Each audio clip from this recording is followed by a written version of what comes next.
The Thunder are making history as we speak, as this is just insane. I never thought in my life I would see a basketball team or even the Thunder, any team in the NBA, be this dominant and this good. But that's what the Thunder are doing. I know we all talked before the season. If you guys were with us back in September, even August, or we can go all the way back to when the team signed Isaiah Hartenstein to a 2-year deal and a third-year team option.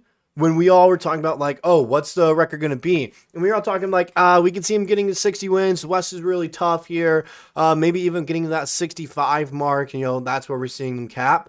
They're about to hit 65. They're about to hit 65 wins.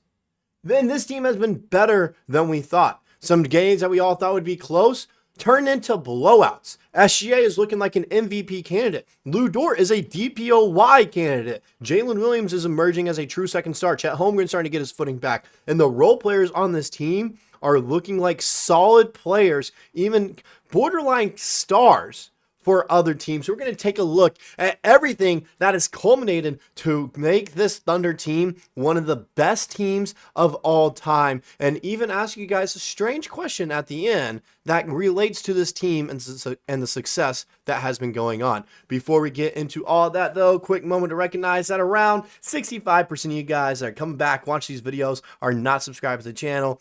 If you guys are coming back on a regular basis, you enjoy the content we're putting out, it would mean the world to me if you guys can hit that subscribe button. It's really simple, easy for you to do, and helps me support me on this journey to make this a full-time gig. With that out of the way, let's get started looking at some key stats that I've kind of noticed here. Here is a quick one, all right? We're going to go back to the image here. All right, here is a quick one that I find interesting, all right?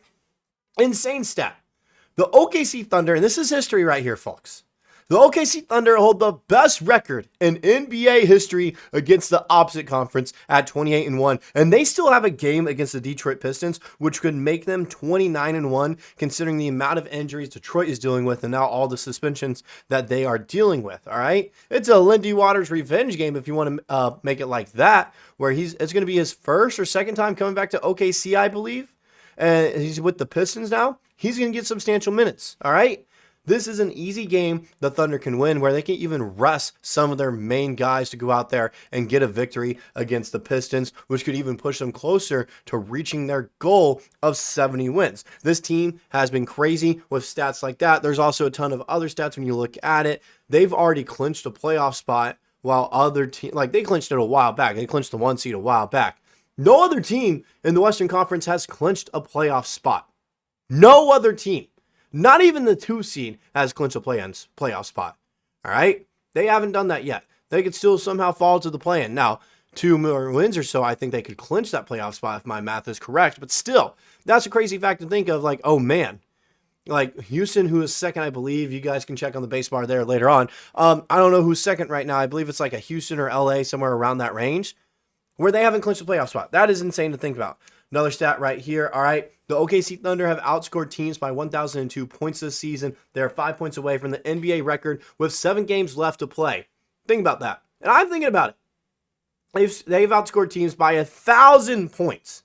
And they're 5 points away from the NBA record with 7 games left to play. They can easily get that. There might be 2 games in this where they will lose. Like they can and maybe will lose because, resting guys, you don't want them to get injured before the playoffs. I completely get that. All right. I'm not blaming them for that whatsoever. All right.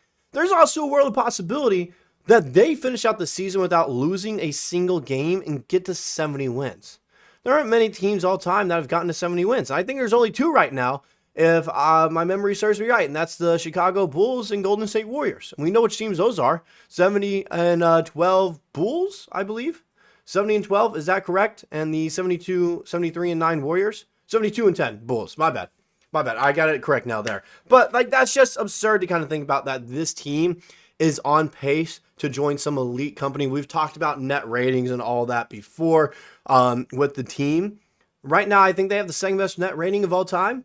And there have only been 2 teams in NBA history in the top 10 that haven't won the NBA championship. And that's because they ended up playing each other and getting knocked out. That's what's happened, all right? Besides San Antonio Spurs, who played the Oklahoma City Thunder, who knocked them out. That's just, other exception. But the Golden State Warriors lost to the Cleveland Cavaliers in the finals when they had one of the best net ratings of all time. Let's look at another stat right here. This is interesting as well. They've been this dominant even though they've had all these injuries. These are games missed by each of their player. Chet Holmgren, 48 games missed. AJ Mitchell, 40 games missed, who is a rookie, yes, but he was leading that second unit as the point guard. Ousmane Dieng, who doesn't really play much, but still 37 games he's missed. Jay Will, 31. Alex Caruso, 24. Isaiah Hartenstein, 22. Kenrich Williams, 13. J-Dub, 11. Cason Wallace, 10. Isaiah Joe, 7. Aaron Wiggins, 4. And Shai has only missed 3 games this season. And, Thunder chats, Dylan over there at Topic Thunder and everything, OKC battle injuries more than they have ever since the 2014 season, are still way on top. He's completely right. Dylan is, great. Go check out his work and everything. But, it's stuff like that that throws me off, and it's like, this team really is that good. And that's just the tip of the iceberg with these stats that show how dominant this team is, but yet people still want to doubt them. You see ESPN, First Take, all right? Shannon Sharp, who I don't know why he's talking basketball, all right? He needs to stick to football because that's clearly all he knows about. I don't know why all these other media sources and, media personalities are saying, oh, the Thunder are going to fail in the playoffs. They're not going to get the same whistle that they've been getting all season long. They ranked almost dead last in free throw attempts per game. What do you mean the whistle they've been getting all year long?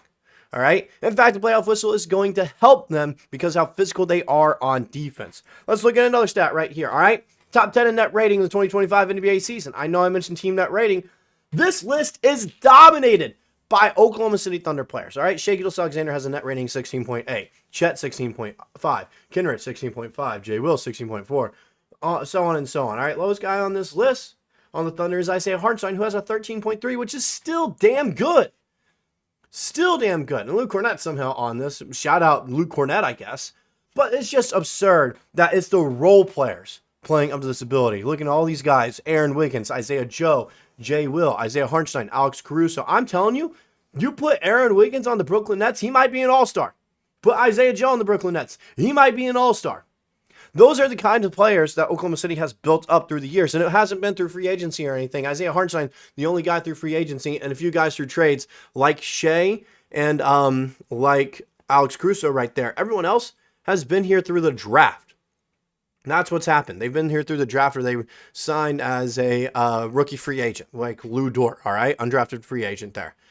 That's what the Thunder have done. They've built through the draft. All right, they've been crazy doing this. Another thing right here. This is also an interesting fact I saw. Shai Gilgeous-Alexander, Thunder's dominance needs to be studied closely. 884 minutes this season, leading by 15-plus points. 855 minutes trailing opponents. We have led by 15-plus points more than we have trailed opponents this year. Absurd. You don't see this. And people keep on doubting the Thunder, being like, oh, they're going to fail. They're going to fizzle out. No. They're not. They've got playoff experience now, some players, and Isaiah Hartenstein, Alex Caruso, Shai Gilgeous-Alexander, Lou Dort, all those guys have playoff experience now. All right? They've got playoff experience. We got, a guy that's won an NBA championship with LeBron James, the greatest of all time. Okay? And we can have a discussion about that too. But, like I said, they've got the playoff experience now and the veteran leadership in Caruso and Hartenstein. They also got their young guys experience from last year in the playoffs. J-Dub, Chet Holmgren, Aaron Wiggins, Isaiah Joe, Jay Will. All those guys now have experience. Cason Wallace, okay? So they're going to show up in the playoffs. J-Dub's not going to, be the same J-Dub that we saw in the second round of playoffs in 2024. No. He's an all-star now. He has developed his game. He knows what the playoffs are like. He knows he needs to step up. And with some other players that have joined him on the team as well, he's going to have a lot more opportunities to score the basketball during the playoffs. He's going to look like a completely different player. He's not going to fizzle out or anything, all right? Same with Chet Holmgren. He's going to dominate in the playoffs. He's getting back in the groove of things. He's starting to look a little bit dangerous. Isaiah Hartenstein, true big there where we can go double big if we need to in the playoffs. I know a lot of people like to argue about the double big. I think certain situations double big is called for, but even then there are certain situations where it's like, man, you can play small ball here and just have Chet and Hartenstein switching off every 6 minutes. All right, testing it out there. Making sure we always have size there, and you can throw them in with each other for about 2 minutes or so each quarter. It's just stuff like that. That's how versatile this team is. Aaron Wiggins could go off for 15 to 20 points in a game. Same with Isaiah Joe. Same with Cason Wallace. Alex Caruso has his nights. This team is, historically, defensively, it is historical offensively, net rating wise. It is just a historical team, but everyone wants to keep downplaying it for some reason. All right? They are doing the unthinkable. No one saw this coming. I didn't see this coming. No other Thunder content creator saw this coming. No one in the world saw the Thunder reaching for 70 wins and being one of the greatest teams of all time when you look at the stats. If they win a championship, they are going to be solidified as the greatest team of all time potentially. you could put them in that discussion with the Golden State Warriors. All right. Little question I have for you guys, though. All right. Right here. Boom. Something I saw interesting, which I'm going to leave you with you guys here at the end. If the OKC Thunder win a championship or a few for the city, we might have to put a Presti statue inside the new arena, which honestly, you don't even have to put it in the arena. You can put it outside the arena, which I'm kind of down for. If in the next, until, by 2030, if the Thunder have, 2 to 3 rings, I'm fine with putting up a statue for Sam Presti. So I'm interested in what you guys think. Do you think if the Thunder win a championship or 2 or 3 in the next 5 to 6 years, Presti deserves to get a statue outside the new arena? Let me know what you guys think in the comment section below. That's all I got for you guys. I'll see you guys in the next video.